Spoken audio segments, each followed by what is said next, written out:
তাহলে রিজিক নিয়ে এত টেনশন করার কি আছে ভাই? টেনশনে কিছু আছে? কার কাছে রিজিক? আল্লাহ লিখে রাখছেন না?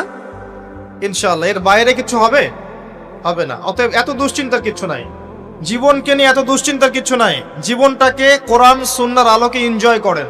কোরআন সুন্নাহকে দিয়ে জীবনকে এনজয় করা যায়। কোরআন এবং সুন্নাহর আনুগত্যের মধ্য দিয়ে আপনি জীবনকে উপভোগ করেন, টেনশন করার দরকার নেই। মনে রাখবেন, আল্লাহ যদি আপনার সাথে থাকেন এবং আল্লাহ যদি আপনাকে কবুল করেন, পৃথিবীর কোনো শক্তি নাই আপনাকে টলাবে। পৃথিবীর কোনো শক্তি নাই, পৃথিবীর সমস্ত শক্তি একত্রিত হয়ে আপনার চুল বাঁকা করতে পারবে না, যদি আল্লাহ আপনার সাথে থাকে। আর যদি আল্লাহ আপনার সাথে না থাকে, আইওয়াস শোডাউন দিয়ে কোনো লাভ হবে না, কেউ আপনাকে বাঁচাতে পারবে। অতএব আল্লাহকে আপন করে নেন, যার যার হক তাকে তাকে দেন, নিজের হক আল্লাহর কাছে চেয়ে নেন, ইনশাআল্লাহ আপনি সুখে থাকবেন। এর আগে আল্লাহ পাক একা ছিলেন, আর কিচ্ছু ছিল না। হুয়াল আউয়াল ওয়াল আখির ওয়াজ যাহির ওয়াল বাতিন ওয়া হুয়া বিকুল্লি শাইইন আলিম, সূরা হাদীদ। আল্লাহ পাক একা ছিলেন, কোনো কিছু ছিল না, আল্লাহ একা ছিলেন। আবার কোনো কিছু যখন থাকবে না, আল্লাহ একা থাকবেন। কুল্লু মান আলাইহা ফান ওয়া ইয়াবকা ওয়াজহু রাব্বিকা যুল জালালি ওয়াল ইকরাম। এই বিষয়ে কোনো দ্বিমত আছে? এরপরে আল্লাহ পাক সৃষ্টি করেছেন আরশে আজিম। কি সৃষ্টি করেছেন? বিশাল আরশ, যার ছায়ায় আল্লাহ পাক কিয়ামতের মাঠে 7 শ্রেণীর মানুষকে ছায়া দিবেন। 7 শ্রেণী: 1, ন্যায়পরায়ণ বাদশা, যেটা এই বিশ্বে খুঁজে পাওয়াটা পূর্ণিমা চাঁদের মতো। 2, সেই যুবক যে তার পুরো যৌবনকাল আল্লাহর পথে ব্যয় করেছে, এটা সুযোগ আপনার সামনে আছে, আপনি লুফে নিতে পারেন, এই সুযোগটা আপনার সামনে আছে। 3, ওই ব্যক্তি যার কলব বা অন্তর মসজিদের সাথে ঝুলন্ত থাকে, টিকটকের সাথে নয়, মসজিদের সাথে ঝুলন্ত থাকে। এখনকার যুব সমাজের অন্তর অনলাইনে ঝুলন্ত থাকে, দেখবেন।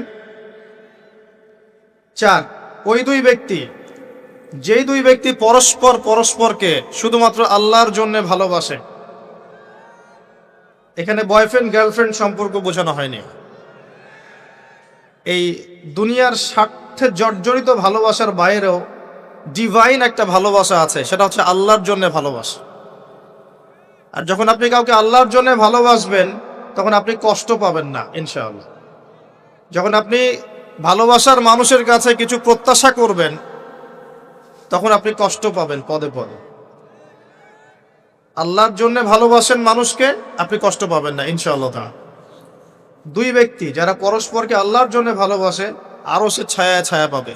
5, ওই যুবক যাকে কোনো সুন্দরী নারী আহ্বান করেছে জেনার জন্যে, কিন্তু সেই যুবক বলেছে আমি আল্লাহকে ভয় করি, যেটা এই জেনারেশনের মধ্যে খুঁজে পাওয়া দুষ্কর। বরং তারা উল্টা প্রত্যাশায় থাকে যে কখন কোনো মেয়ে আমাকে প্রপোজ করবে। তারা ইউসুফ নয় আলাইহিস সালাম। 6, ওই ব্যক্তি যার ডান হাত কি দান করছে, বাম হাত খবর রাখে না। ডান হাত কি দান করছে, বাম হাত খবর রাখে না। আমাদের মতো নয় যে অল্প কিছু দান করেই দানবীর টাইটেল লাগিয়ে মানুষের দুয়ারে দুয়ারে যাচ্ছি সাপোর্টের জন্য, এমন নয়। 7, ওই ব্যক্তি যে নীরবে নিভৃতে আল্লাহর কথা স্মরণ করে এবং আল্লাহর কথা স্মরণ করতে করতে তার চোখ দিয়ে অশ্রু প্রবাহিত হয়। এই 7 শ্রেণীর মানুষকে আল্লাহ রাব্বুল আলামিন তার ওই আরশের ছায়ায় কিয়ামতের মাঠে ছায়া দিবেন ইনশাআল্লাহ তাআলা। আমরা কি এই ছায়াটা পেতে চাই? অপশন আমাদের সামনে খোলা আছে। আমরা কিন্তু ওই যুবক হতে পারি, ওই দুই ব্যক্তি হতে পারি, ওই ব্যক্তি হতে পারি যে মসজিদের সাথে সম্পর্ক রাখে, গোপনে দান করতে পারি, রাতে নিভৃত আল্লাহর জন্য কাঁদতেও পারি না? সব সুযোগ আমাদের সামনে আছে। আল্লাহ চাইলে আপনি ন্যায়পরায়ণ বাদশাও হতে পারবেন ইনশাআল্লাহ, যদি আল্লাহ আপনার তাকদিরে লিখে রাখেন, এটাও সম্ভব। চলে আসেন আরশে আজিমের পরে আল্লাহ পাক সৃষ্টি করেছেন কলম, এবং কলম সৃষ্টি করে আল্লাহ পাক পুরো মহাবিশ্বের তাকদির লিখেছেন। পৃথিবীর শেষ দিন পর্যন্ত কি হবে না হবে, খুঁটিনাটি বিষয়, এত খুঁটিনাটি যে আল্লাহ পাকের ওই লিখার বাইরে পৃথিবীতেও কোনো আযাব গজব আসে না। যা লিখা আছে ওটাই আসবে। পৃথিবীতে যা আসছে যে আযাব, যে বিপদ, যে বালা মুসিবত গুলো আসছে আসমানি এবং জমিনের, এগুলোও আল্লাহর কাছে লেখা আছে। বলেন সুবহানাল্লাহ। এমনকি এই পৃথিবীতে কতজন মানুষ এসেছে, চলে গেছে এবং আসবে, এই হিসেব আল্লাহর কাছে আছে।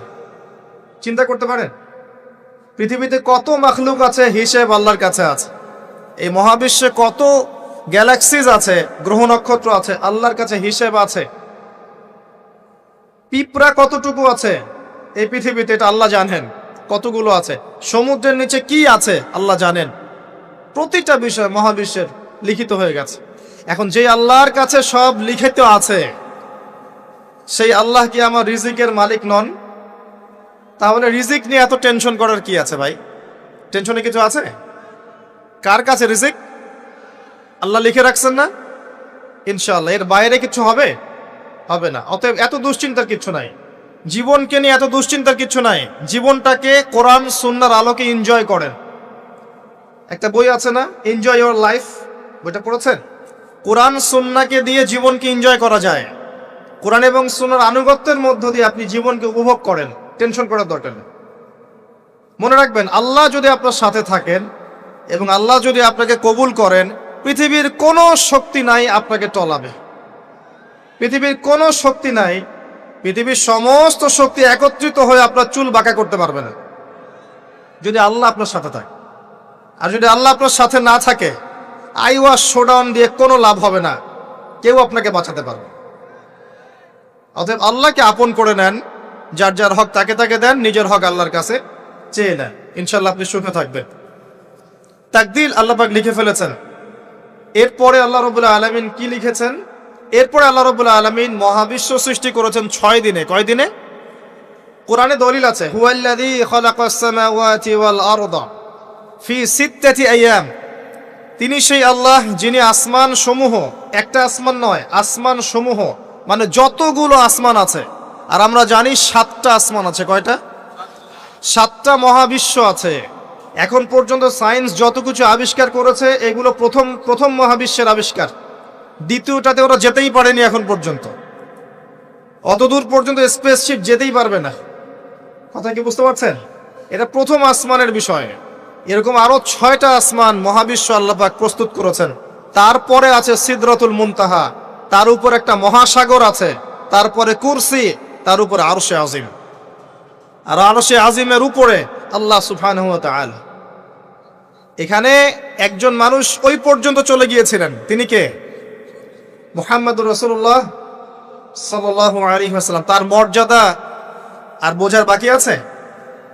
তো সবার প্রতি অনুরোধ থাকবে, সেই ব্যক্তি, সেই নবী মুহাম্মদ সাল্লাল্লাহু আলাইহি ওয়াসাল্লামের সুন্নাহ মাফিক জীবন যাপন করেন। আল্লাহ পাক তৌফিক দান করুন। এবং এই সুন্নাহটা জীবনের একটা ক্ষেত্রে মানলে হবে না, জীবনের সমস্ত ক্ষেত্রেই মানতে চেষ্টা করতে হবে। আল্লাহ পাক তৌফিক দান করুন। আমিন। আল্লাহ রাব্বুল আলামিন এরপরে মহাবিশ্ব সৃষ্টি করে দীর্ঘদিন পর্যন্ত, অনন্তকাল বলবো না, দীর্ঘদিন পর্যন্ত মানুষ সৃষ্টি করেন নাই। জি, সূরা দাহরের প্রথম আয়াতে আল্লাহ পাক বলেছেন, হাল আতা আলাল ইনসান হিনুম মিনাদ দাহরি লাম ইয়াকুন শাইআম মাযকুরা। মানুষের উপরে এমন একটা সময় চলে গেছে যে মানুষ কোনো আলোচ্য বিষয় ছিল না। মানে মানুষ সৃষ্টি করা হবে, এখন দুনিয়া যা হচ্ছে দেখতে পাচ্ছেন, আমরা কোনো টপিকই ছিলাম না। এত সময় চলে গেছে মহাবিশ্ব। এখন মনে হয় দুনিয়াটা আমাদের, তাই না? মানুষই সব, মানুষই এই দুনিয়ার পলিটিক্যাল মালিক, ইকোনমিক মালিক, সংস্কৃতির মালিক, পরিবার, ব্যক্তি, সমাজ, সবকিছু মালিককে মালিক মনে হয় এখন মানুষকে। কিন্তু এমন একটা সময় ছিল যখন আল্লাহ বলছেন মানুষ সৃষ্টি হবে, এই বিষয়টা অনেক দূরের পথ ছিল। আল্লাহর জ্ঞানে ছিল, কিন্তু মহাবিশ্বে মানুষের অস্তিত্ব ছিল না। এই মহাবিশ্বেই মানুষের অস্তিত্ব ছিল না। আল্লাহ রাব্বুল আলামিন মহাবিশ্ব সৃষ্টি করেছেন কুন ফায়াকুন, হও হয়ে যাও। সূরা আম্বিয়ার 30 নম্বর আয়াতে আল্লাহ পাক বলেছেন, আওয়ালাম ইয়ারাল্লাযীনা কাফার, কাফেররা কি লক্ষ্য করে দেখে না, আন্নাস সামাওয়াতি ওয়াল আরদা কানাতা রাতকান ফাফাতাকনাহুমা, কাফেররা কি লক্ষ্য করে দেখে না যে আসমান সমূহ এবং জমিন একটা বিন্দুর মধ্যে একত্রিত ছিল, আমি আল্লাহ এটাকে বিস্ফোরিত করে দিয়েছি, পৃথক করে দিয়েছি। এটা সায়েন্সের একটা থিওরির সাথে মেলে না? কোন থিওরি? তারা বলছে বিগ ব্যাং থেকে সব সৃষ্টি হয়েছে, আর আল্লাহ পাক বলছেন বিগ ব্যাং আমি ঘটিয়েছি। তাহলে চিন্তা যেখানে শেষ, আল্লাহ পাকের কুদরত সেখান থেকে কি শুরু। তা আমরা সীমাবদ্ধতা বুঝতে পারছি সায়েন্সের। আমি নিজেও সায়েন্সের ছাত্র, বাট আমি এটা স্বীকার করি যে সায়েন্স সবকিছুর সমাধান দিতে পারবে না। কারণ আপনি কমন একটা প্রশ্ন করেন যে রূহ কাকে বলে, সায়েন্সকে বলেন যে can you give us the definition of রূহ, আমাদেরকে রূহের সংজ্ঞা দিতে পারবেন? রূহটা কঠিন নাকি তরল না বায়বীয় না কি, আপনি কি ব্যাখ্যা করতে পারবেন? পারবেন না। সিম্পল। জিন জাতির ব্যাখ্যা দেন, ফেরেশতার ব্যাখ্যা দেন, কবরের আযাবের ব্যাখ্যা দেন, জান্নাত জাহান্নাম হুর পরির ব্যাখ্যা দেন। হুর পরি না, হুরুন আইন, ভুল হয়েছে, হুরুন আইন। মিজান, পুলসিরাত, এগুলোর ব্যাখ্যা দিতে পারবে? আমাদের আত্মাটারই তো ব্যাখ্যা দিতে পারছে না। ঘুম, স্বপ্নের ব্যাখ্যা দিতে পারবে? ঘুমন্ত অবস্থায় মানুষ হাসছে এবং কাঁদছে, কি জন্যে ব্যাখ্যা দিতে পারবে? স্বপ্ন দেখছে, কোত্থেকে স্বপ্ন আসছে, আর স্বপ্ন মাঝে মাঝে সত্য কেমন করে হচ্ছে, এর ব্যাখ্যা দিতে পারবে? স্বপ্ন সত্যি হয় না? শেষ জামানায় মুমিনদের স্বপ্ন বেশি বেশি সত্য হবে এমনও এসেছে হাদিসে। আখিরুজ্জামানে মুমিনদের স্বপ্ন সত্যি হবে। নবী সাল্লাল্লাহু আলাইহি ওয়াসাল্লাম নবুয়তের আগে এমন স্বপ্ন দেখতেন সকালবেলা সত্য হয়ে যেত। নবুয়তের একটা অংশ স্বপ্ন, 36 ভাগের 1 ভাগ সত্য স্বপ্ন। যাই হোক, আমরা টপিকে চলে আসি। আল্লাহ রাব্বুল আলামিন বিগ ব্যাং দিয়ে মহাবিশ্ব সৃষ্টি করার পর সুদীর্ঘকাল পর্যন্ত মানুষকে সৃষ্টি করেন নাই। এরপরে অনেক সময় পর আল্লাহ পাক ফেরেশতাদেরকে ডেকে বলছেন এই আয়াতটা, যে হে ফেরেশতারা, আমি পৃথিবীতে আমার খলিফা পাঠাতে চাই, মানুষকে আমার খলিফা করে পাঠাতে চাই। খলিফা কি জিনিস? যিনি কাপড় সেলাই করেন তিনি খলিফা? খলিফা কি জিনিস? খলিফার ডেফিনেশনটা শোনে না। আল্লাহ পাক আদম আলাইহিস সালাম ছাড়াও আরো একজন নবীর ব্যাপারে খলিফা শব্দ ব্যবহার করেছেন, তার নাম কি? শুকরান, কে বলেছেন? জাযাকাল্লাহ। দাউদ আলাইহিস সালাম, তার ব্যাপারে আল্লাহ পাক বলেছেন তিনি ছিলেন খলিফা। কোন সূরা? সূরা সাদ। কোন সূরা? সূরা সাদ। আল্লাহ পাক বলেছেন ইয়া দাউদ, হে দাউদ, ইন্না জাআলনাকা খলিফাতান ফিল আরদ, নিশ্চয়ই আমি তোমাকে পৃথিবীতে আমার খলিফা করেছি।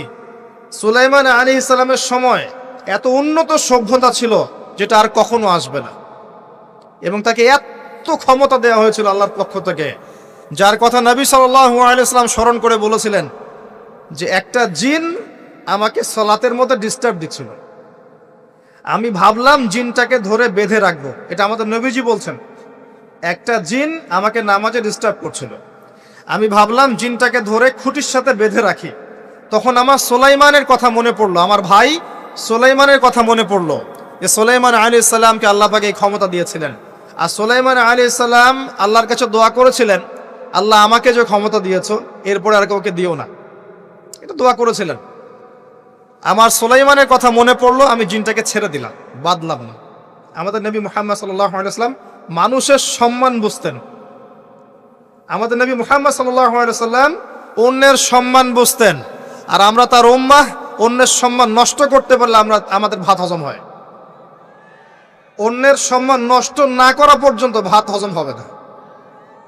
আর মুহাম্মদ সাল্লাল্লাহু আলাইহি ওয়াসাল্লাম অন্যের সম্মান বুঝতেন।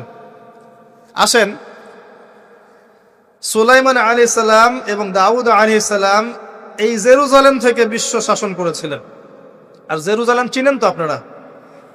কোন দিকে? চায়নার দিকে, রাশিয়ার দিকে, নাকি আমেরিকার দিকে? আচ্ছা, ওইদিকে আমরা পরে আসবো ইনশাল্লাহ। সভ্যতার সংকটের শেষের দিকে আমরা ওইদিকে আসবো ইনশাল্লাহ। এবার আসেন, দাউদ আলাইহিস সালামকে আল্লাহ পাক বলছেন তোমাকে খলিফা করেছে পৃথিবীতে, তোমার কাজ কি? ফাহকুম বাইনান নাসি বিল হক, হে দাউদ তোমার কাজ হচ্ছে মানুষের মাঝে ন্যায় বিচার করা, মানুষের মাঝে ন্যায় বিচার করা, হকের মানদণ্ডে বিচার করা। হকটা কি? এর উত্তরও কোরআন আপনাকে দিবে। কোরআনের চেয়ে কি আমি ভালো উত্তর দিতে পারবো? কোনটা হক কোনটা বাতিল, কোনটা ন্যায় কোনটা অন্যায়, আমি কি বেশি বুঝি না আল্লাহ বেশি বোঝেন? কোথায় স্পষ্ট করা আছে, আমার মস্তিষ্কে না কোরআনে? কোরআনে সূরা কাহাফ খোলেন, আল্লাহ পাক বলেছেন ওয়াকুলিল হাক্কু মির রাব্বিকুম, হে নবী আপনি বলে দিন সত্য সেটাই যা তোমার রবের পক্ষ থেকে নাজিল হয়। আর কিছু বলার দরকার আছে? ফামান শাআ ফালইউমিন, যার ইচ্ছা হয় সে স্বীকার করুক, ঈমান নিয়ে আসুক। ওয়ামান শাআ ফালইয়াকফুর, যার ইচ্ছা হয় অস্বীকার করুক। ইন্না আ'তাদনা লিয-যালিমিনা নারান, অস্বীকারকারী জালেমদের জন্য আমি জাহান্নামের আগুন প্রস্তুত করে রেখেছি। বাস, আর কিছু বলার প্রয়োজন আছে? সূরা বাকারা আল্লাহ বলেছেন আল হাক্কু মির রাব্বিক ফালা তাকুনান্না মিনাল মুমতারিন, হক তোমার রবের পক্ষ থেকে আসে, তুমি সন্দেহবাদীদের অন্তর্ভুক্ত হও না। আসলে এটা হক কিনা, এই যুগে চলে কিনা, এই সন্দেহের অন্তর্ভুক্ত হও না। ইসলাম চির নতুন, চির প্রাচীন, চির আধুনিক, প্রত্যেকটা যুগের জন্য, শুধুমাত্র একটা যুগের জন্য নয়, এবং শুধু মুসলিমদের জন্য নয়, সবার জন্যেই। কোরআন এবং সুন্নাহ শুধু আমাদের সম্পত্তি নয়, পুরো মানব জাতির সম্পত্তি। এখানে সবার হেদায়েত আছে, হোক সে হিন্দু হিন্দু ভাই বা খ্রিস্টান ভাই বা বুদ্ধিস্ট বা জিউস, যেই হোক না কেন, সবার হেদায়েত এখানে আছে। আসেন, আল্লাহ পাক কোরআনকে হক বলছেন। এটাও বলে রাখি, যখন তাওরাত নাজিল হয়েছিল তখন তাওরাত হক ছিল, তখন ওটাই ছিল হক। যখন জাবুর নাজিল হয়েছে জাবুরই হক ছিল। যখন ইনজিল নাজিল হয়েছে ইনজিলই হক ছিল। যখন থেকে কোরআন নাজিল হয়েছে এখান থেকে নিয়ে কিয়ামত পর্যন্ত হকের কি অন্য কোনো মানদণ্ড আছে? এটা মানতে কোনো আপত্তি আছে? হ্যাঁ, এখন কোনো কিছু যদি কোরআন সুন্নাহর সাথে মিলে যায় মানতে আমাদের কোনো আপত্তি নাই। কেউ একটা মতবাদ দিয়েছে, একটা দর্শন দিয়েছে, একটা সায়েন্টিফিক থট দিয়েছে, যেটা কোরআনের সাথে মিলে গেছে, হাদিসের সাথে মিলে গেছে, মানতে আমাদের কোনো আপত্তি নাই। আমরা চোখ বন্ধ করে মানবো ইনশাআল্লাহ, কোনো সমস্যা নেই। কিন্তু যে কোনো ব্যক্তি বা যে কোনো সংগঠন, যে কোনো সমাজ, যে কোনো সভ্যতা, কেউ যদি এমন কোনো কথা বলে, এমন কোনো দর্শন দেয়, এমন কোনো মতবাদ দেয় যেটা কোরআনের সাথে মিলছে না, সাংঘর্ষিক, হাদিসের সাথে মিলছে না, সাংঘর্ষিক, আপনি কি মানতে বাধ্য? এটা না মানাটাই আপনার ইমানের পরিচয়। তো আল্লাহ পাক দাউদ আলাইহিস সালামকে বলছেন তুমি এই হকের মানদণ্ডে বিচার ফয়সালা করো। ওয়ালা তাত্তাবিউল হাওয়া, নিজের প্রবৃত্তির অনুসরণ করো না। প্রবৃত্তি মানে নিজের মন গড়া বিষয়ের অনুসরণ করো না। ইউদিল্লুকা আন সাবিলিল্লাহ, তাহলে এটা তোমাকে আল্লাহর রাস্তা থেকে সরিয়ে দিবে। নিশ্চয়ই যারা প্রবৃত্তির অনুসরণ করেছে তারা আল্লাহর পথ থেকে সরে গেছে, এই কারণে বিমা নাসু ইয়াউমাল হিসাব, তারা হিসাবের দিনটা ভুলে গেছে। আমি কি বুঝাতে পারছি ভাই? তাহলে আল্লাহ পাক খলিফার ফাংশন দিলেন। খলিফার কাজ কি তাহলে? খলিফার কাজ হচ্ছে আল্লাহর পক্ষ থেকে আসা সত্যের মানদণ্ডে মানুষের মাঝখানে ফয়সালা করা। আমার কথা ক্লিয়ার? পরিবেশ পরিস্থিতি যদি অনুকূলে না থাকে সে করবে না, তার ক্ষমতা নাই। লা ইউকাল্লিফুল্লাহু নাফসান ইল্লা ওয়াসআহা। কিন্তু আকীদা রাখতে কি কোনো সমস্যা আছে যে এটাই চূড়ান্ত সত্য? আমি তো আগেই বলেছি, এই যুগে সারেন্ডার করতে হবে। আপনি 100% ইসলাম ফলো করতে পারবেন না। তো 100% ইসলাম ফলো করা এই যুগে আমার মতে পসিবল না, ইল্লা মাশাআল্লাহ। তো আল্লাহ পাক যদি কিছু মানুষকে বাছাই করে তৌফিক দেন, সেটা আল্লাহ পাকের নিজস্ব ব্যাপার, ইখতিয়ার, স্বাধীনতা। আসেন, আল্লাহ রাব্বুল আলামিন এখানে খলিফার ফাংশন বললেন এবং আদম আলাইহিস সালামকে এই খলিফা করে পৃথিবীতে পাঠালেন। সভ্যতার শুরু হলো। সভ্যতার শুরু রোমকদের দ্বারা হয় নাই, সভ্যতার শুরু পশ্চিমাদের দ্বারা হয়নি, সভ্যতার শুরু হয়েছে নবীদের দ্বারা। সর্বপ্রথম সভ্যতার ধারক বাহক হচ্ছেন আদম আলাইহিস সালাম, যাকে আল্লাহ পাক খলিফা করে পৃথিবীতে পাঠিয়েছেন। যে বা যারা পৃথিবীতে আল্লাহর বিধান অনুযায়ী চলছে তারা আল্লাহর খলিফা। কথা বুঝতে পারছেন? আর যারা পৃথিবীতে আল্লাহর বিধান অনুযায়ী চলছে না তারা আল্লাহর খলিফা নয়, তারা শয়তানের খলিফা। এবার আসেন, আদম আলাইহিস সালামকে সৃষ্টি করার পরেই কি পৃথিবীতে পাঠানো হয়েছে? না, আগে কি করা হয়েছে? আগে জ্ঞান শিক্ষা দেয়া হয়েছে। শুরু থেকেই জ্ঞান আছে, আর এই জ্ঞান সৃষ্টিগতভাবে আমাদের মধ্যে ছিল না, আল্লাহ পাক শিখিয়েছেন। তাহলে সভ্যতা এগিয়ে যাবে কিভাবে? জ্ঞান চর্চার মধ্য দিয়ে। বুঝতে পারছেন? আগে জ্ঞান। এখনো যদি আপনি একটা সুন্দর সভ্যতা চান, জ্ঞান চর্চা, এছাড়া কোনো অপশন নাই। জ্ঞান এর চর্চা, প্রসার, প্রচার, সভ্যতা, সমাজ সুন্দর হবে ইনশাআল্লাহ। এরপর কি হলো? সভ্যতা এগিয়ে গেল কিভাবে? তার বুকের হাড় থেকে হাওয়া আলাইহিস সালাম, এই যে সভ্যতার একটা অংশ, মহিলাদেরকে ছাড়া কি আপনি সমাজ চিন্তা করতে পারবেন? তারা আমাদের মধ্য থেকেই সৃষ্টি, এবং বাঁকা হাড় থেকে। জোরে চাপ দিতে যায় না, ভেঙে যাবে। জোরে চাপ দিতে যায় না, ভেঙে যাবে। বাস্তব অভিজ্ঞতা থেকেই বলছি। আর ছেড়ে দিলে আবার ওইভাবেই থেকে যাবে। এজন্য উত্তম নসিহতের মধ্য দিয়ে একটু মানায় টানায় চলতে হবে আর কি দুনিয়ার জীবন। সবকিছু 100% মনের মতো হবে না, একটু মানায় নিয়ে চলতে হবে। কারণ আমি নিজেও সাহাবী নই, দেখবেন আমার স্ত্রীও মহিলা সাহাবী নন, আপনিও সাহাবী নন, আপনার স্ত্রীও মহিলা সাহাবী নন। তাই ওই হিসাব কিতাব করে লাভ নাই। আমরা সবাই অপরাধী, সবার মাঝে ল্যাকিংস আছে। এই জন্য সবার উচিত সবার ভুলগুলোকে ক্ষমা করে দুনিয়ার জীবনটা হৃদ্যতা, ভালোবাসার সাথে কাটানো। তাহলে পরিবার ঠিক থাকবে ইনশাআল্লাহ। এরপরে কি? পরীক্ষা। কিসের পরীক্ষা? এই গাছের কাছে যেও না। কোন গাছ? এই প্রশ্নের দরকার নাই তো আমার, কোন গাছ? যে গাছই হোক, এই গাছের কাছে যেও না। তার আগে আল্লাহ পাক বলে দিলেন আদম আসো। ফেরেশতাদেরকে ডাকলেন, আদম তুমি এই নামগুলো বলে দাও। তিনি সব নাম বলে দিলেন। ফেরেশতাদেরকে আগে জিজ্ঞাসা করেছিলেন তোমরা বলে দাও, তারা বলেছে লা ইলমা লানা ইল্লা মা আল্লামতানা। এখানে জ্ঞানের মধ্য দিয়ে আল্লাহ পাক আদম আলাইহিস সালামকে সম্মানিত করলেন। জ্ঞান, সম্মান, নবী, সভ্যতার সূচক। আমার কথা কি বুঝতে পারছেন? এরপরে ইবলিস, সবাই সেজদা করলো। আদম জ্ঞানে জয়ী হয়েছে, তোমরা সবাই তাকে সেজদা করো। আল্লাহ পাক আদম আলাইহিস সালামকে বড় করলেন, কারণ তিনি তাকে ভালোবাসেন। আল্লাহ পাক আমাদেরকে ভালোবাসেন, বাসেন না? আল্লাহ পাক আমাদেরকে প্রচন্ড ভালোবাসেন। আর আপনি যাকে ভালোবাসবেন তাকে বড় করতে চাইবেন না? আল্লাহ পাক আদম আলাইহিস সালামকে উঁচু করলেন, তোমরা আদমকে সিজদা করো। ওয়া ইয কুলনা লিল মালাইকাতি ইসজুদু লিআদম ফাসাজাদু, সবাই সিজদা করলো ইল্লা ইবলিস। ইবলিস কেন সিজদা করলো না? কিয়াস করলো, খলাকতানি মিন নার ওয়া খলাকতাহু মিন তিন। আমাকে সৃষ্টি করেছেন আগুন দিয়ে, তাকে সৃষ্টি করেছেন মাটি দিয়ে, আমি কেন তাকে সিজদা করতে যাব? Remember, listen to me. ইবলিসের জ্ঞান ছিল, ইবলিসের আমল ছিল। আই রিপিট, ইবলিসের জ্ঞান ছিল, ইবলিসের আমল ছিল। ইবলিসের মাঝে বিনয় ছিল না, অহংকার ছিল। ইবলিস ধ্বংস হয়ে গেছে। আমাদের জ্ঞান, আমাদের ডিগ্রি, আমাদের সার্টিফিকেট আমাদেরকে অহংকারী বানায়, আমরা ইবলিসের কাতারভুক্ত হয়ে যাব, নাউযুবিল্লাহ। ঠিক আছে? এবার ইবলিসকে বের করে দেয়া হলো, চিরস্থায়ী জাহান্নামী, অভিশপ্ত করা হলো। আদম এবং হাওয়া আলাইহিস সালাম জান্নাতে রাখা হলো। গাছের কাছে যেও না, তারা চলে গেলেন। কিভাবে চলে গেলেন? এখানে আসেন। ইবলিস এসে ওয়াসওয়াসা দিয়েছে। কি ওয়াসওয়াসা সেটা শোনেন। এটা একটা ভালো প্রশ্ন। কোন ওয়াসওয়াসায় পড়ে তারা এই কাজটা করে ফেললেন? এটা সূরা তহার মধ্যে আছে। কোন সূরা? তহা। এখানে আল্লাহ পাক বলেছেন, ইবলিস এসে বলেছিল যে তোমরা যদি ওই গাছের কাছে যাও এবং এর ফল খাও, তাহলে তোমরা চিরস্থায়িত্ব লাভ করবে। চিরস্থায়িত্ব, অমর হয়ে যাবে, অমর। কথা বুঝতে পারছেন? অমরত্ব।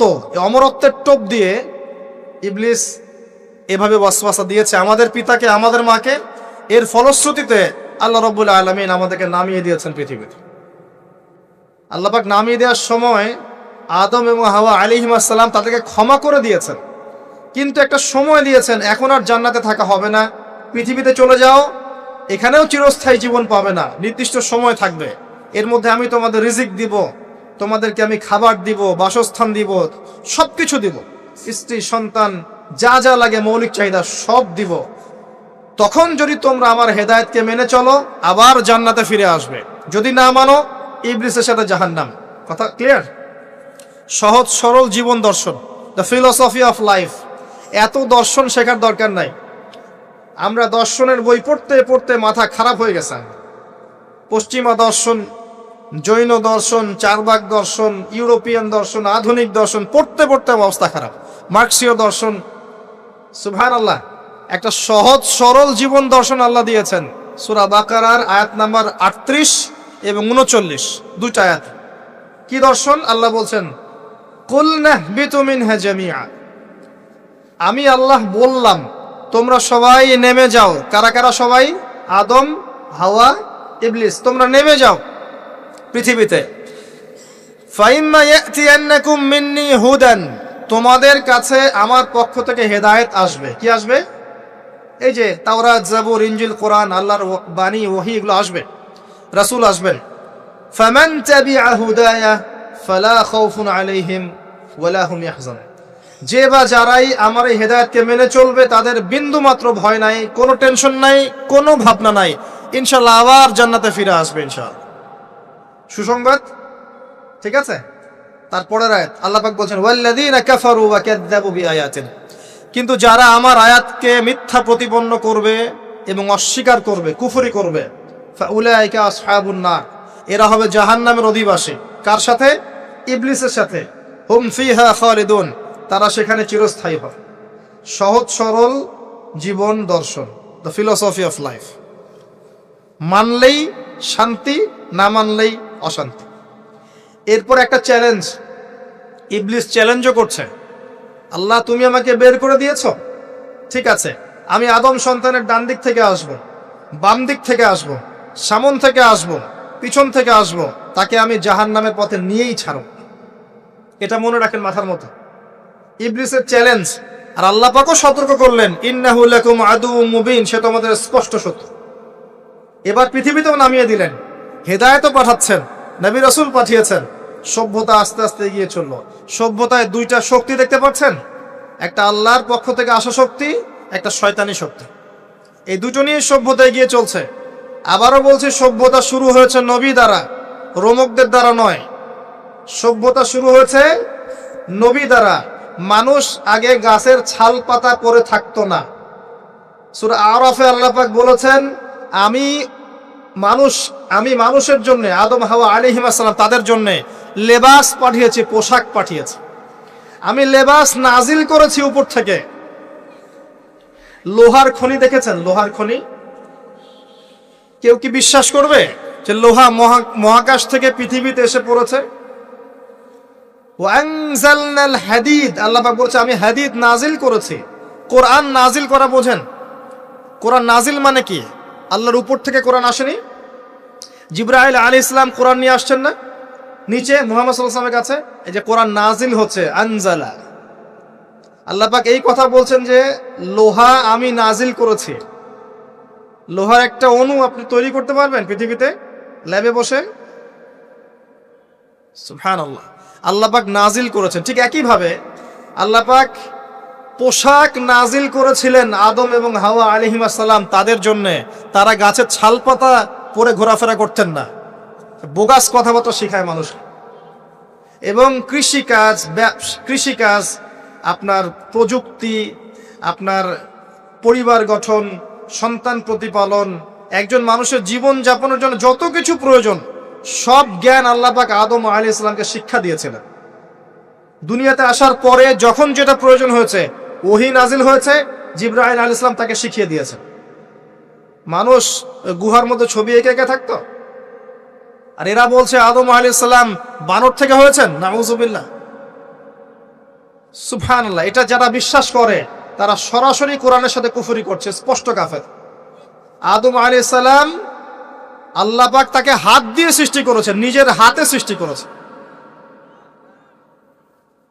তিনি বানর থেকে মানুষ হননি। হ্যাঁ, যারা এই মতবাদটা দিয়েছে ওরা বানর থেকে মানুষ হতে পারে, আমরা হই না।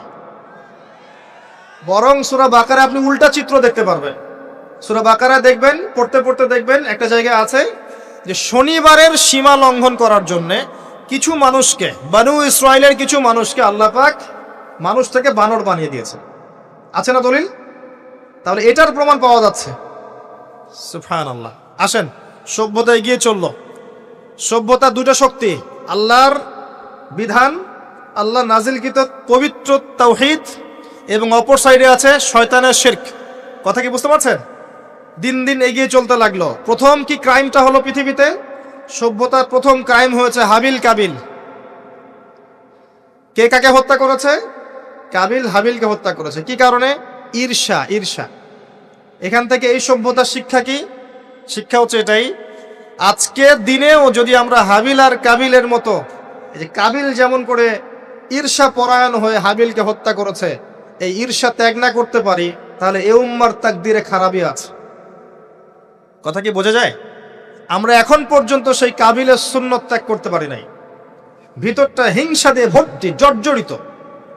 এগুলো যদি খুলে আল্লাহ পাক দেখাতে পারতেন জনগণের সামনে, লজ্জায়, দুর্গন্ধে, ধিক্কার জানাতে জানাতে আপনি আমার লেকচারও শুনতে আসতেন না। হ্যাঁ, যদি আমার কলিজাটাকে খুলে আল্লাহ পাক দেখাতেন যে দেখো এর কলিজার মধ্যে কি পরিমাণ হিংসা আছে, ঈর্ষা আছে, দুনিয়ার লোভ আছে, লালসা আছে, পরশ্রী কাতরতা আছে, দুর্গন্ধে আপনি আমার লেকচার শুনতে আসতেন না। জি, এটা সৌভাগ্য যে আমাদের ভিতরটা আল্লাহ পাক দেখান না। আল্লাহ পাক আমাদের কলবটাকে পরিষ্কার করুন, আত্মশুদ্ধি দান করুন, আল্লাহর নূর দান করুন এবং ঈর্ষা ত্যাগ করার তৌফিক আল্লাহ পাক দান। এবার আসেন, সভ্যতা এগিয়ে চলছে, লেকচারটা একটু লম্বা হতে পারে, একটু ধৈর্য ধরেন। সভ্যতা এগিয়ে চলছে, আদম আলাইহিস সালামের যুগে কোনো পাপাচার খুব একটা দেখা যাচ্ছে না, শুধু এই পাপাচার ছাড়া। এর পরের জেনারেশনে গিয়ে দেখছি নূহ আলাইহিস সালামের কওম। কার কওম? নূহ আলাইহিস সালাম, 5 জন বড় বড় নবীর একজন। 5 জন বড় বড় নবীর নাম নূহ আলাইহিস সালাম, ইব্রাহিম, মূসা, ঈসা, মুহাম্মদ সাল্লাল্লাহু আলাইহি ওয়াসাল্লাম। আমি কিন্তু শেষে প্রশ্ন করব, উত্তর দিতে হবে, ঠিক আছে? ইনশাআল্লাহ। সঠিক উত্তর দিতে পারলে পুরস্কার, না পারলে যে পারবে তাকে আপনি হাদিয়া দিবেন, আপনার পকেট থেকে হাদিয়া নিয়ে তাকে দেওয়া হবে ইনশাআল্লাহ। তো নূহ আলাইহিস সালামের যুগে কি শিরক, প্রথম শিরকের পাপ মানুষ দেখল। ইয়াগুস, ইয়াউক, নাসর এরকম কিছু মূর্তি ছিল, এই মূর্তিগুলো তার উপাসনা করা শুরু করলো। বাই দ্য ওয়ে, এই মূর্তিগুলো কিন্তু তারা হাতে তৈরি করে নাই। আমার কথাটা ভালো করে বোঝেন, এই মূর্তিটা তারা আসলে অটোমেটিকলি হাতে তৈরি করে নাই। এই মূর্তিটা তৈরি করার পিছনে শয়তান তাদেরকে ওয়াসওয়াসা দিয়েছিল। কি ওয়াসওয়াসা দিয়েছিল?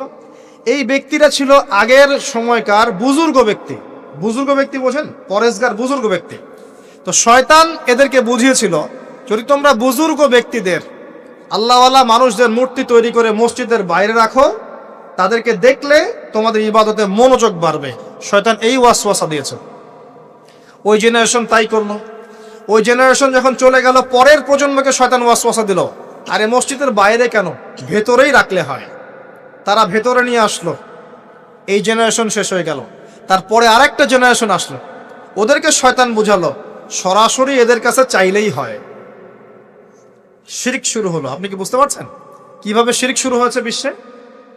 এবার নূহ আলাইহিস সালাম 950 বছর তার কওমকে দাওয়াত দিলেন, শিরক ছেড়ে দাও, শিরক ছেড়ে দাও। কত বছর? 9টা শতাব্দী, 9.5 শতাব্দী তিনি তার উম্মাহকে দাওয়াত দিলেন, শিরক ছেড়ে দাও। তার স্ত্রী পর্যন্ত তার কথা শুনলো না, তার ছেলেও তার কথা শুনলো না। দাওয়াতটা কেমন ছিল? আমাদের মতো এই যে লাক্সারিয়াস বসে বসে দাওয়াত দেয় এমন নয়।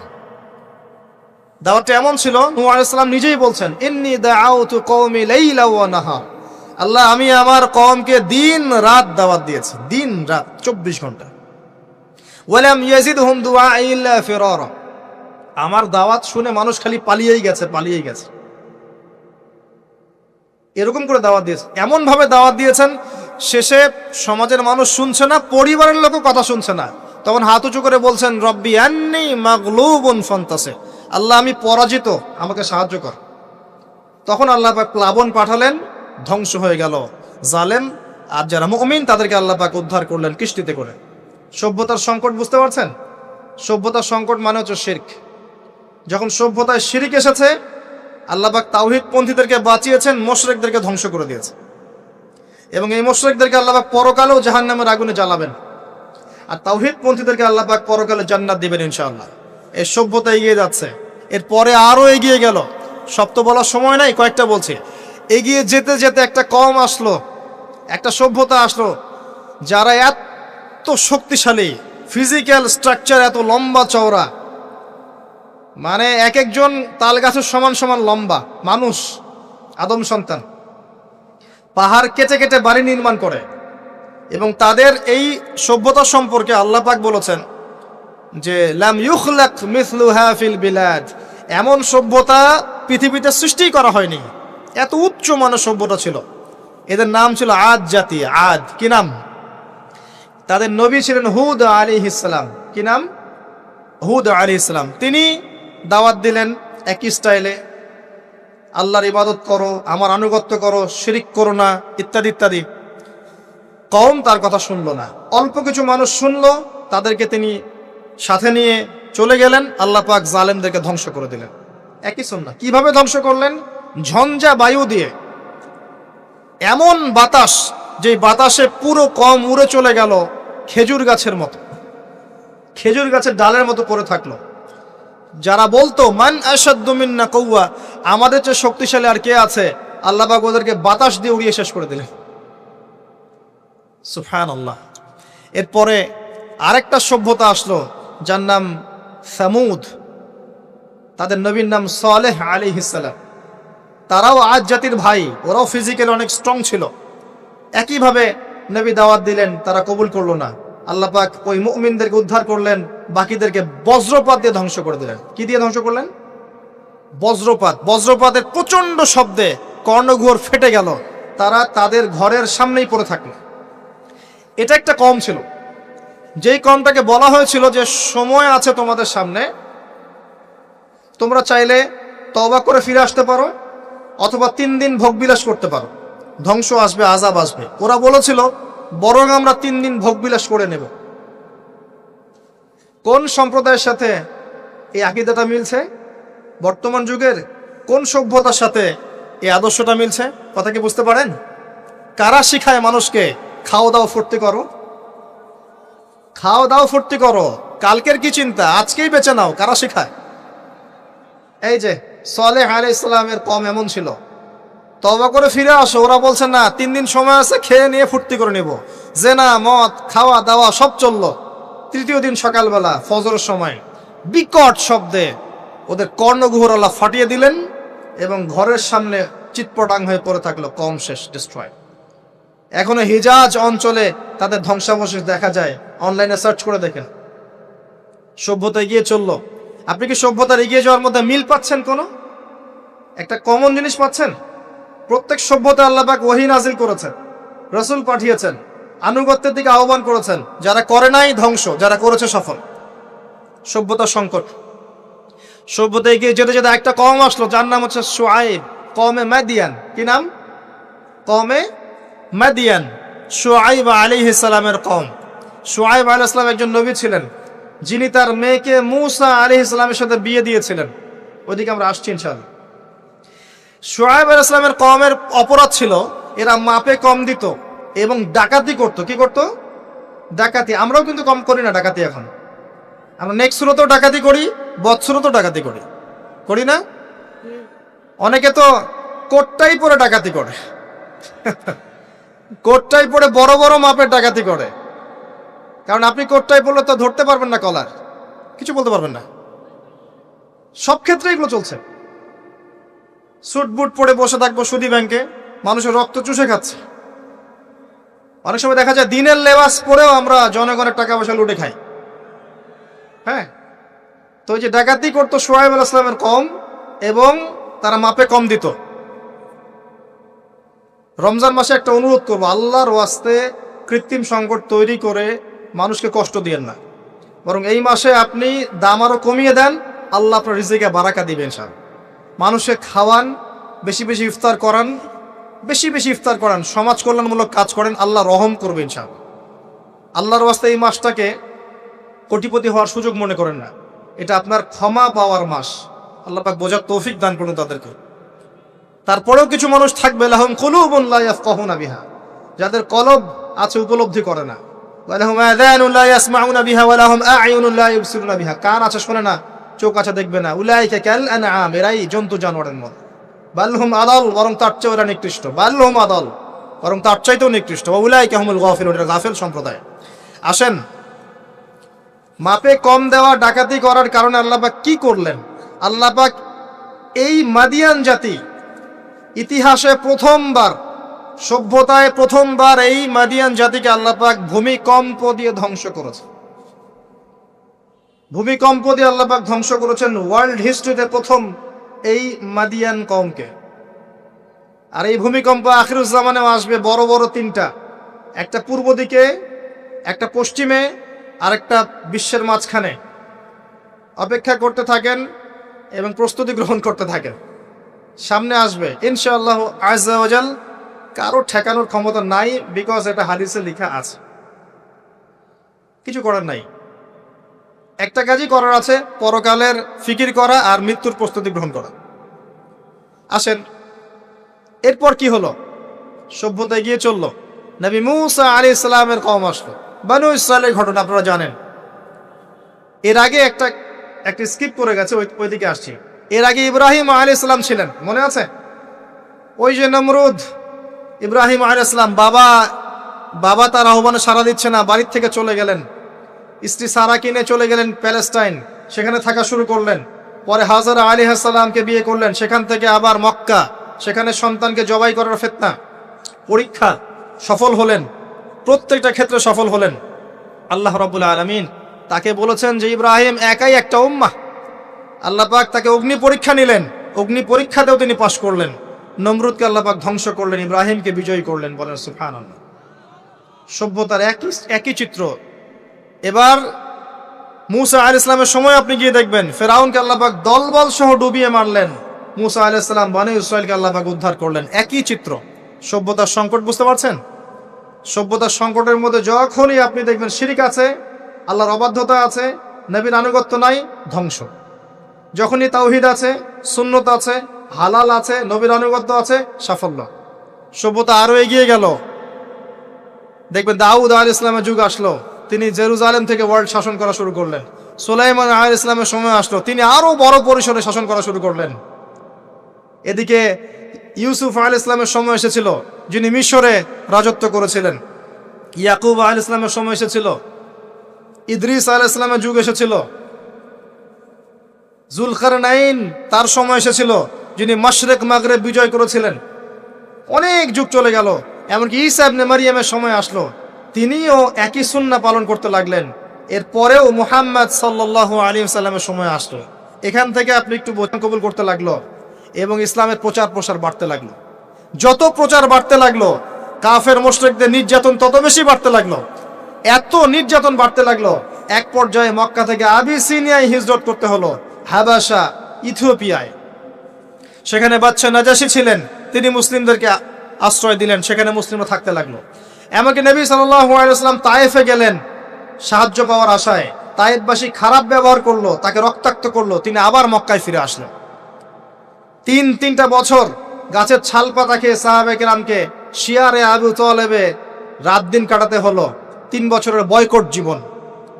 এরপরে একই বছর অল্প কয়েকদিনের ব্যবধানে চাচা আবু তালেব এবং স্ত্রী খাদিজা রাদিয়াল্লাহু আনহা ইন্তেকাল করলেন। নবী সাল্লাল্লাহু আলাইহি ওয়াসাল্লাম বিষণ্ণ হয়ে পড়লেন। আল্লাহ পাক তাকে মেরাজ ঘটালেন, তার সমস্ত বিষণ্ণতা দূর হয়ে গেল। নবী সাল্লাল্লাহু আলাইহি ওয়াসাল্লাম 11তম বর্ষে ইয়াসরিব থেকে আগত 6 জন যুবককে দাওয়াত দিলেন, যাদের নেতা ছিল সাআদ বিন জুরারাহ রাদিয়াল্লাহু আনহু। এই 6 জন ইয়াসরিব মানে মদিনা থেকে এসেছিল, তার ইসলাম কবুল করে আবার মদিনায় ফেরত গেল। তার পরের বছর তারা আরো 6 জনকে নিয়ে আসলো, 6 যোগ 6 মোট 12 জন। এর পরের বছর মুসআব বিন উমাইর রাদিয়াল্লাহু আনহুর দাওয়াতের ফলে 12 থেকে 75 জন মানুষ মদিনা থেকে এসে ইসলাম কবুল করলো। মদিনায় হিজরতের পটভূমি তৈরি হলো। নবী সাল্লাল্লাহু আলাইহি ওয়াসাল্লাম তার পরের বছর হিজরত করলেন মদিনায় সাহাবায়ে কেরামকে নিয়ে। এই যে মদিনা, এটাই হলো প্রথম ইসলামিক স্টেট। কথা কি বুঝতে পারছেন? ওই দাউদ এবং সুলাইমান আলাইহিস সালামের পর এবং ইউসুফ আলাইহিস সালামের যুগের পর এই মদিনাই হচ্ছে পরবর্তী ইসলামিক স্টেট।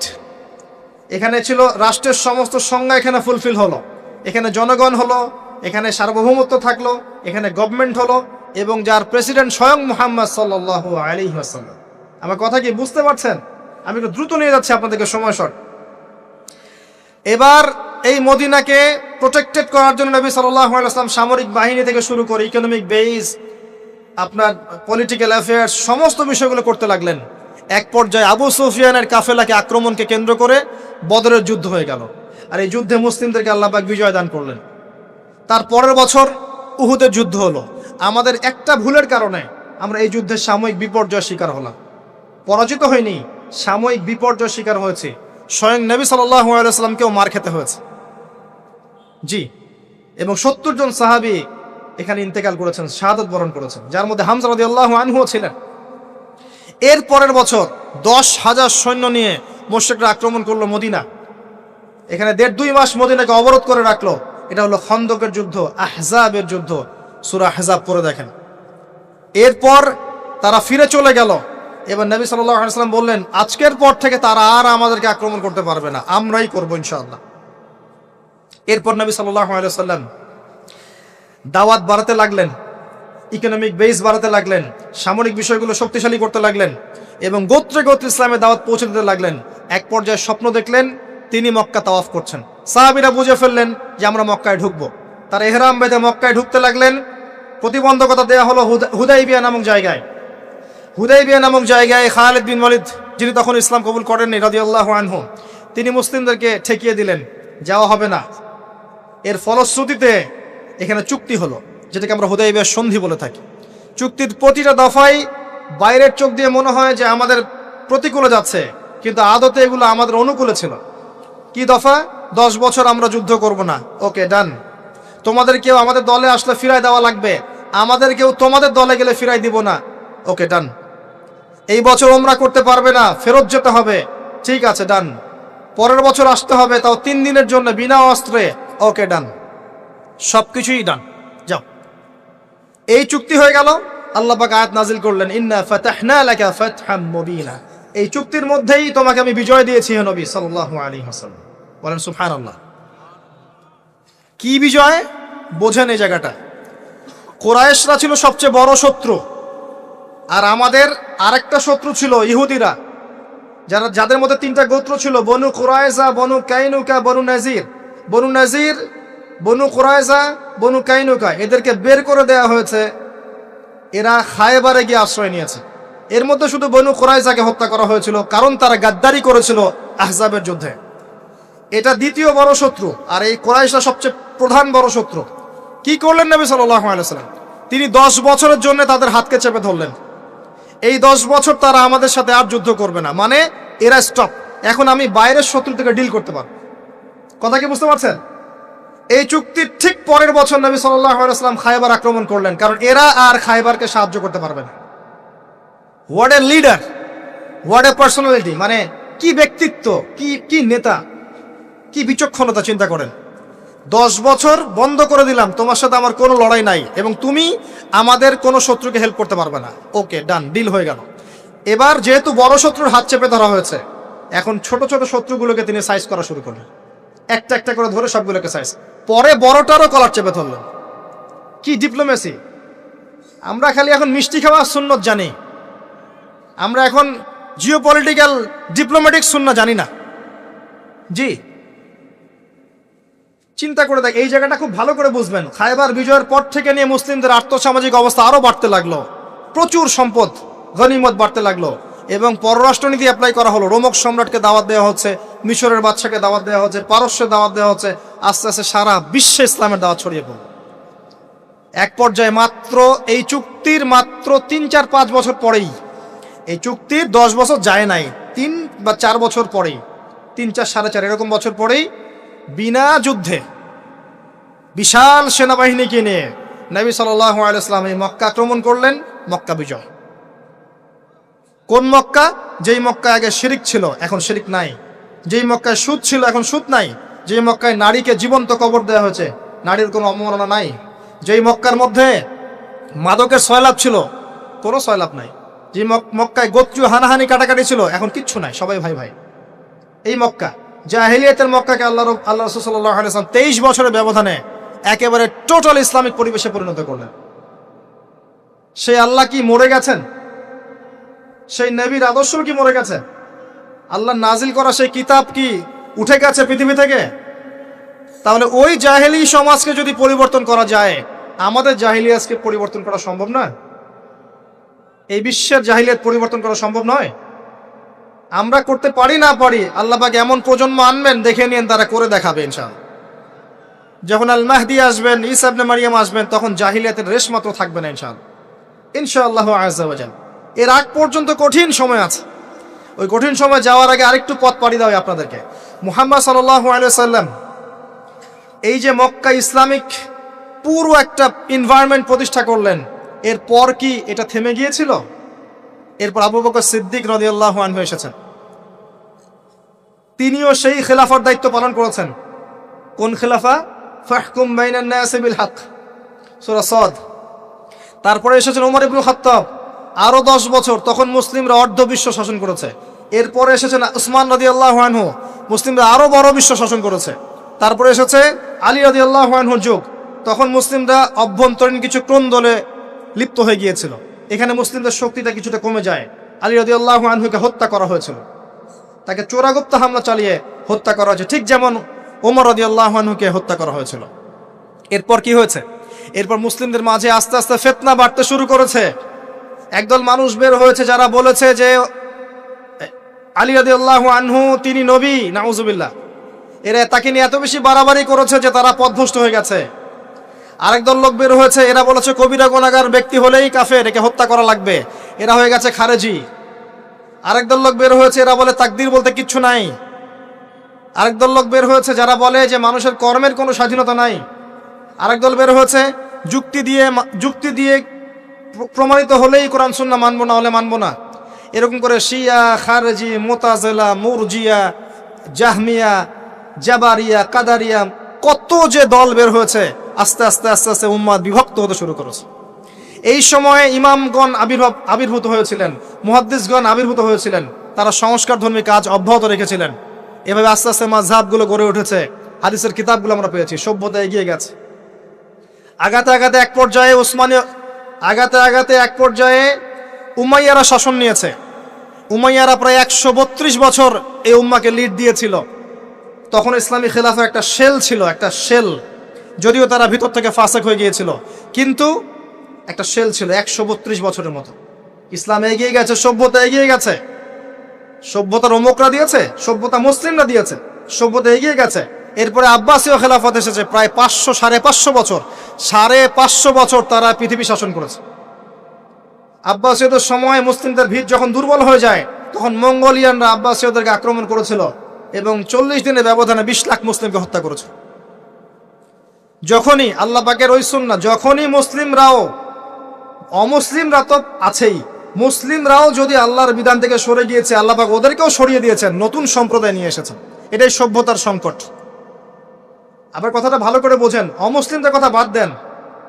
মুসলিমরা যখন দায়িত্ব পেয়েছে মুহাম্মদ সাল্লাল্লাহু আলাইহি ওয়াসাল্লামের সময় থেকে নিয়ে, তখন মুসলিমরাও যদি আল্লাহ এবং তার রাসূলের অবাধ্যতা করেছে, আল্লাহ পাক মুসলিমদেরকেও সরিয়ে দিয়েছেন, অন্য নতুন প্রজন্মকে নিয়ে এসেছেন। এটা আল্লাহর সুন্নাত, মনে রাখবেন।